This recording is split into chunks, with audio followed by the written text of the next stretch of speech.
Hello guys, welcome to my YouTube channel. आशा करता हूँ कि आप सब लोग स्वस्थ और तंदुरुस्त होंगे। आज मैं आपके लिए एक गिफ्ट लेके आया हूँ, जहाँ पर मैं आपको सीए इंटर के सारे अकाउंटिंग स्टैंडर्ड्स कंप्लीट कराने वाला हूँ। तो स्टार्ट करने से पहले दो बातें अपन को जाननी बहुत ज़्यादा ज़रूरी हैं। फर्स्ट ऑफ ऑल, मेरा इंट्रोडक्शन और मेरा टीचिंग स्टाइल और पैटर्न।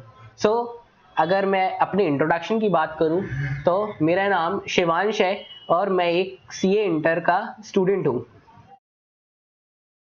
और अगर मैं टीचिंग स्टाइल की बात करूं तो मैं आपको सारे अकाउंटिंग स्टैंडर्ड्स रिवाइज कराने वाला हूं with the help of my handwritten notes. जैसे कि आप स्क्रीन पर देख सकते हैं, मैंने सारे अकाउंटिंग स्टैंडर्ड्स के हैंड रिटन नोट्स ऑलरेडी ही प्रिपेयर करके रखे हैं आपके लिए। आपको बस इससे रिवाइज करना है मेरे साथ, और इधर पे ही अपन सारे अकाउंटिंग स्टैंडर्ड्स के क्वेश्चंस भी सॉल्व करेंगे।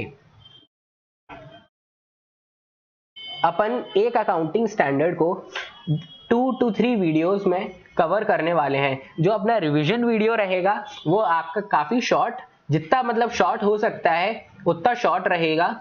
हाँ, ये आपको मैं पहले ही बता दूं कि मैं आपको कोई डिटेल एक्सप्लेनेशन नहीं देने वाला हूं।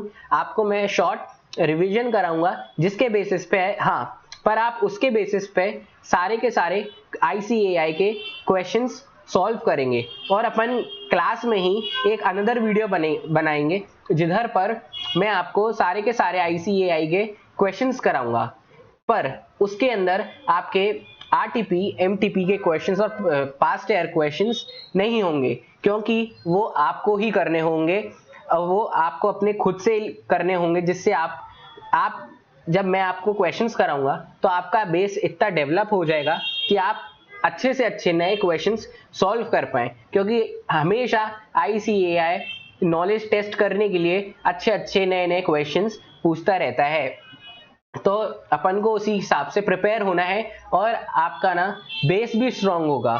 तो ये एक अनदर रीजन है कि जिसके लिए मैं आपको आईसीएआई के सारे क्वेश्चंस कराऊंगा और बाकी के क्वेश्चंस आपको खुद से प्रैक्टिस करने होंगे। हाँ, अगर बाद में अगर मेरे को टाइम रहा तो मैं आपको वो भी प्रोवाइड करूंगा सारे क्वेश्चन सॉल्व करा के। अब अनदर थिंग जो अपने आती है कि सबसे पहले अपन ग्रुप 2 के एएस ही स्टार्ट कर रहे हैं। इसका एक बहुत अच्छा रीजन है कि ग्रुप 2 के एएस थोड़े वास्ट हैं, वास्ट इन द सेंस कि थोड़े नंबर में ज्यादा हैं और कुछ कुछ थोड़े से टफ हैं इन कंपैरिजन विद ग्रुप 1 के एएस।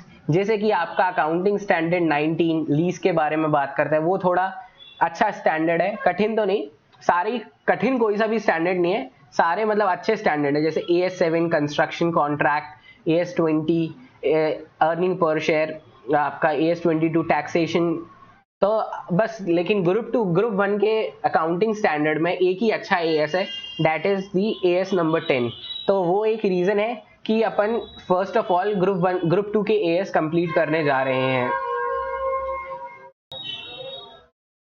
बिना किसी टाइम वेस्ट करते हुए अपन अपने अकाउंटिंग स्टैंडर्ड के ऊपर चलते हैं। अपन अकाउंटिंग स्टैंडर्ड 4 कंप्लीट करने जा रहे हैं, जिसका नाम है contingencies and event occurring after balance sheet date. आपको थोड़ा खुश करने के लिए बता दूं, जो कंटिजेंसी वाला पार्ट है, ये जो पार्ट है ये आपका एएस नंबर 29 में शिफ्ट हो चुका है, इसीलिए ये अपन इधर पे नहीं पढ़ेंगे। वैसे खुश होने की कोई बात ही नहीं है, अपन को एएस 29 क्योंकि अपने सिलेबस में है वो भी पढ़ना ही है। हाँ, बस अभी अपन इसे नहीं कंप्लीट करेंगे, लेकिन आगे अपन इसे कंप्लीट करेंगे। लेकिन आपको आपके रेफरेंस के लिए मैंने इधर पे इसकी डेफिनेशन को एक्सप्लेन करके रखा हुआ है। अगर अब मैं इस अकाउंटिंग स्टैंडर्ड का ओवरव्यू के बारे में बात करूं तो अकाउंटिंग स्टैंडर्ड आपका डिस्क्लोजर्स के बारे में बात करता है और आपके कुछ चीजों को एडजस्ट करने के बारे में बात करता है इन द फाइनेंशियल स्टेटमेंट्स। अगर अपन बात करें इसका ओवरव्यू के बारे में तो अपन सबसे पहले क्या पढ़ेंगे, पहले अपन को पढ़ना है event occurring after balance sheet date. इसके अंदर दो चीजें तरीके, फिर ये बाइफर्केटेड है इनटू 2, जैसे कि आप देख सकते हैं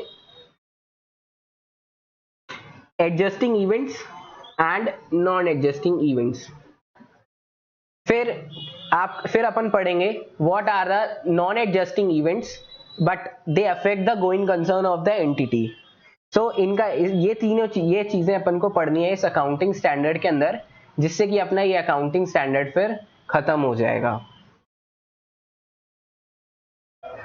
सो अगर अपन बात करते हैं what are the events occurring after balance sheet date, तो ये डेफिनेशन के according these are the significant and material event both favourable and non favourable, both favorable and unfavorable which are occurred after the date of balance sheet date but before the approval of the financial statement by the approving authority। so अपन एक बार अपन ने इसे read किया, अब इसे अपन थोड़ा further detail में भी समझेंगे। तो these are the significant events, मतलब मटेरियल इवेंट है, सिग्निफिकेंट इवेंट का मीन्स है कि ये अपन के items of the financial statements को अफेक्ट करते हैं, कि इनके चक्कर में अपने और आइटम्स हैं जो फाइनेंशियल स्टेटमेंट में शो होते हैं वो अफेक्ट होंगे, और ये इससे यूजर का जो फाइनेंशियल डिसीजन है वो भी अफेक्ट होगा। Both favourable and unfavourable, favourable means positive and unfavourable means negative.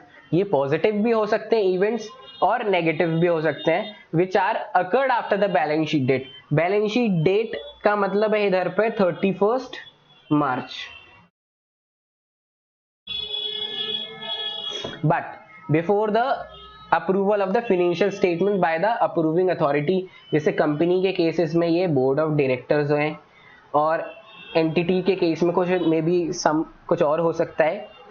तो अपन इसे एक टाइमलाइन पर और समझते हैं, ये वाली लाइन को। सो ये है अपना फाइनेंशियल ईयर, ये है 31 मार्च, और ये है आपका 30 सितंबर। इधर पे अपने एक्सेप्ट हो रहे हैं, अप्रूवल हो रहा है फाइनेंशियल स्टेटमेंट्स का। तो ये है अपना प्रीवियस ईयर, ये साल के अकाउंटिंग स्टैंडर्ड इधर पे इस साल इस टाइम पीरियड के अंदर अंदर अप्रूव हो रहे हैं। तो जो कोई भी इवेंट इधर पे अकर हो रहा है जो कि इस साल से रिलेटेड है, तो ये वाले इवेंट्स कहलाएंगे आपके event occurring after balance sheet date, जो कि बैलेंस शीट डेट के बाद अकर हो रहे हैं और आपके फाइनेंशियल स्टेटमेंट्स अप्रूवल होने से पहले अकर हो रहे हैं। तो ये वाले सारे इवेंट्स को अपन कहेंगे event occurring after balance sheet date. ये भी फर्दर बाइफरकेटेड है टू टाइप्स में, आपका adjusting events and non adjusting events. तो आपको नाम सुनते ही समझ में आ जाएगा कि एडजस्टिंग इवेंट्स क्या होंगे और नॉन एडजस्टिंग इवेंट्स क्या होंगे। सो अपन एक सिंपल ओवरव्यू में समझते हैं। एडजस्टिंग इवेंट्स वो ही इवेंट्स होंगे जो कि आपके बैलेंस शीट डेट के बाद but before the approval of the financial statements हुए हैं, पर उनका ना फाइनेंशियल स्टेटमेंट्स के अंदर एडजस्टमेंट करना बहुत जरूरी है। अगर अपन उसे एडजस्ट नहीं करेंगे ना तो आपका financial statements true and fair view नहीं देंगे। और नॉन एडजस्टिंग इवेंट्स वही इवेंट्स हो गए जिनको अपन को एडजस्ट करने की जरूरत नहीं है, उनका डिस्क्लोजर्स देके ही अपन काम चला सकते हैं। एडजस्टिंग इवेंट्स में डिस्क्लोजर देके, disclosure is not a substitute, whereas in non adjusting events disclosure is a substitute। so अपन अब फर्दर चलने आगे बढ़ते हैं कि what are the adjusting events। आप इसके लिए पैरा नंबर भी याद कर सकते हैं, पैरा नंबर 8 दोनों का सेम ही है, नॉन एडजस्टिंग इवेंट्स और एडजस्टिंग इवेंट्स। मेरे से मतलब मेरे फ्रेंड्स, बच्चे तो कोई नहीं, फ्रेंड्स हैं, वो पूछते हैं कि अपन को अकाउंटिंग स्टैंडर्ड के अंदर पैरा कोड करना जरूरी है कि नहीं। मेरी माने आपको याद हो जाएंगे अपने आप, अगर आपको बस थोड़ा दिमाग के अंदर रखना है, वरना पैरा अकाउंटिंग स्टैंडर्ड्स के अंदर पैरा याद करना भी कोई बड़ी बात नहीं है। ये आपको बस आपको जब आपके अकाउंटिंग स्टैंडर्ड्स कंप्लीट हो जाएंगे तो मैं आपको एक चार्ट बना के दूंगा जिससे आपके लिए जिससे आपके लिए सारे पैरा नंबर्स याद करना बहुत सिंपल हो जाएगा।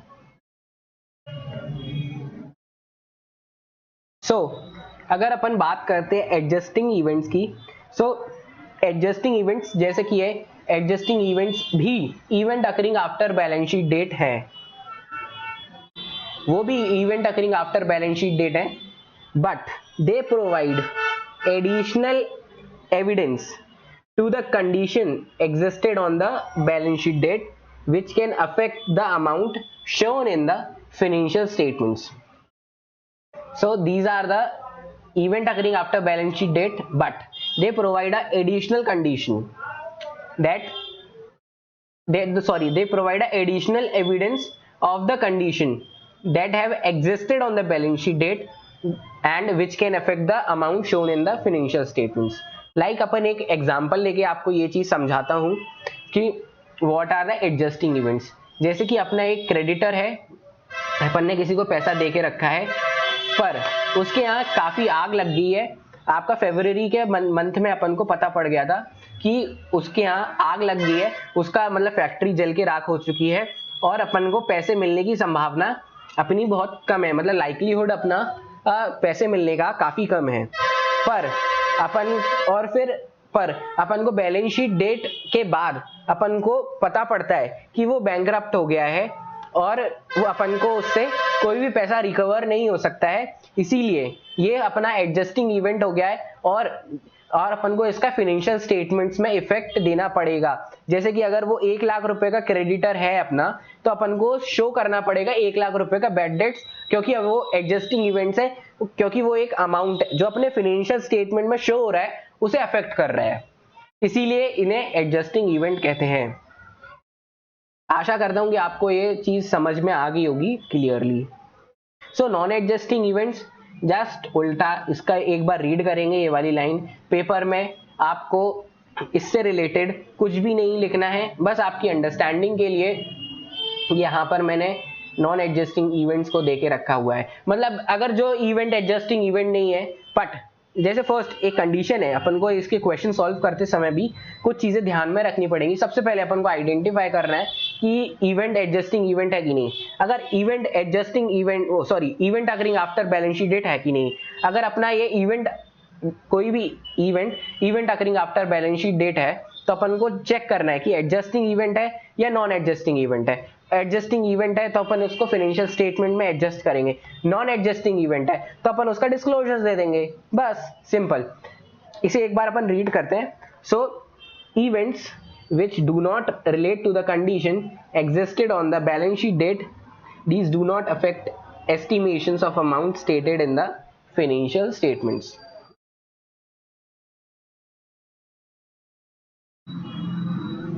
Now अपन का लास्ट फेज ही चल रहा है इस अकाउंटिंग स्टैंडर्ड का। अपन इसमें लास्ट फेज काफी इंपॉर्टेंट है, इस पे आप स्टार भी लगा सकते हैं, ये स्टार चीज है। Non adjusting event but they affect the going concern of the entity. So these are the event that have occurred after the balance sheet date but which are non adjusting in nature. क्या ये non adjusting in nature हैं but they affect, देखो non adjusting है तो अपन को financial statements में इसका effect देने की कोई जरूरत नहीं है। बट अब बात कहाँ आ रही है, ये वाले इवेंट्स आपका गोइंग कंसर्न इफेक्ट कर रहे हैं कि भाई एंटिटी ही गोइंग कंसर्न नहीं रहेगी तो क्या मतलब है। तो अगर कोई ऐसा इवेंट है जो आपका गोइंग कंसर्न अफेक्ट कर रहा है but which is non adjusting in nature, तो आपको सच event shall be adjusted in the financial statements, और जो भी वो आइटम्स को अफेक्ट कर रहा है उनके अमाउंट्स को रीइंस्टेटेड करना पड़ेगा आपको। अगर मैं इसका एक एग्जांपल दूं आपको, तो कि हमारे यहाँ 31 मार्च के बाद फैक्ट्री में फायर अकर हो गया। देखो फायर अकर होने का कोई 31 मार्च से पहले कोई भी इवेंट या कंडीशन एग्जिस्ट नहीं करती। एक अचानक से होने वाला इवेंट है, किसी को इसका कोई अंदाजा भी नहीं था, अब वो इवेंट अकर हो गया और अपने उससे लेकिन अपनी एंटिटी का गोइंग कंसर्न अफेक्ट हो गया कि अपन आगे चल के बिजनेस कंटिन्यू कर पाएंगे कि नहीं कर पाएंगे। तो ये इस टाइप के इवेंट्स को अपन को फिनेंशियल स्टेटमेंट्स के अंदर एडजस्ट करना पड़ेगा। इससे इन इवेंट्स का अपन डिस्क्लोजर्स देके काम नहीं चला सकते हैं, क्योंकि अल्टीमेटली अपन को फिर जो users of the financial statements है उनको सही रिपोर्ट करना है, और उनके लिए ये एक अनफेयर चीज हो जाएगी कि अगर अपन उसका सही अगर उन्हें सही डिस्क्लोजर्स नहीं देंगे अपन। तो लास्ट चीजें इस अकाउंटिंग स्टैंडर्ड के लिए, अगर कोई सा भी इवेंट एडजस्टिंग इवेंट है तो अपन को उसका एडजस्टमेंट करना पड़ेगा in the financial statements. And if वो नॉन एडजस्टिंग इवेंट है बट वो नॉर्मल इवेंट है, छुटका पुटका इवेंट है, तो उसे अपन इग्नोर कर देंगे। बट वही इवेंट मटेरियल इवेंट है तो अपन को उसका डिस्क्लोजर देना पड़ेगा बोर्ड्स रिपोर्ट के अंदर। बट अगर आपका वही इवेंट नॉन एडजस्टिंग है but affect the going concern, तो भाई इसे एडजस्टिंग इवेंट की तरह ट्रीट करेंगे और इसका एडजस्टमेंट करना पड़ेगा इन द फाइनेंशियल स्टेटमेंट्स, और जो भी फिगर्स हैं जो अफेक्ट हो रहे हैं उनको भी रीस्टेटेड करना पड़ेगा, रीस्टेट करके लिखना पड़ेगा। सो आई होप आप सभी को अच्छा लगा होगा। यही आपके एक शॉर्ट चीज़ें हैं जो आपको समझने की ज़रूरत थी। मैं जहाँ तक देख रहा हूँ अपना वीडियो 16 मिनट्स या 17 मिनट्स तक है, काफ़ी आपका मतलब 17 मिनट्स के अंदर आप AS4 को आप रिवाइज कर लेंगे। हाँ, आपको मैं इस अकाउंटिंग स्टैंडर्ड्स के नोट आपको डिस्क्रिप्शन बॉक्स में प्रोवाइड करा दूंगा, तो आप उसकी टेंशन मत लेना। So thank you, bye bye.